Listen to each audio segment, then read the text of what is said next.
Welcome guys. चला आज गणपती बघायला जाऊया. आम्ही जरीपटक्याला आलो आहे गणपती पाहायला.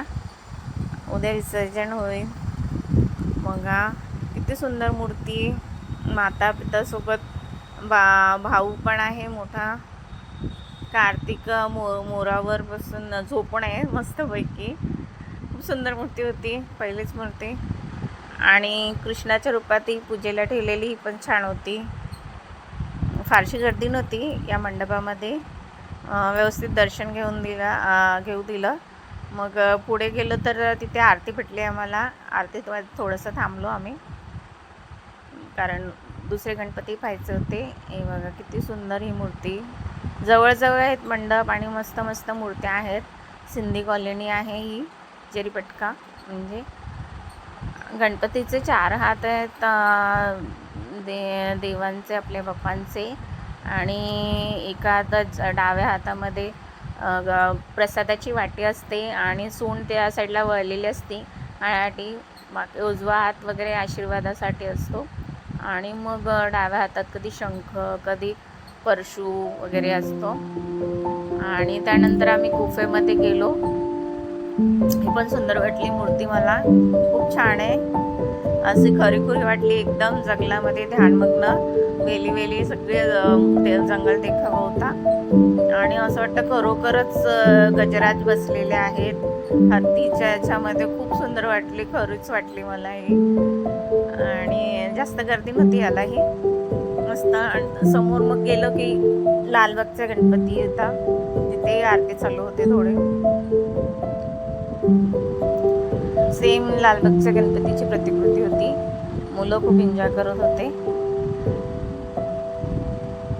मग पुढे गेलो की रामराज्य म्हणून मस्त देखावा केलेला, तिची झाकी होती. आणि नंतर मोठी मूर्ती होती, गोंडस मूर्ती होती गणपतीची.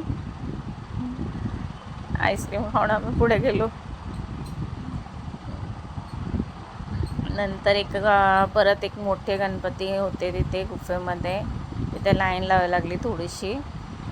पण जंगल टाईप डेकोरेशन केलेलं यांनी, छान. आणि छान केलेलं आहे. सगळीकडे झाडं, म्हणजे आर्टिफिशियल झाडं, वेली वगैरे लावून गुफा तयार केलेली. इथे थोडीशी गर्दी वाटली आतमध्ये जायला, छान. आणि मूर्ती बघताच सगळा थकवा थोडा होता तो गेला. एकदम ध्यानमग्न जंगलामध्ये बसलेली मूर्ती होती बाप्पांची. आजूबाजूला जंगली प्राणी होते, गाय पण होती, वाघ वगैरे सगळे, अजगर वगैरे. सुंदर एकदम. दत्त महाराजांची आठवण आली मला. तशीच वाटली मला, दत्त महाराजांची प्रतिकृती वाटली मला ही.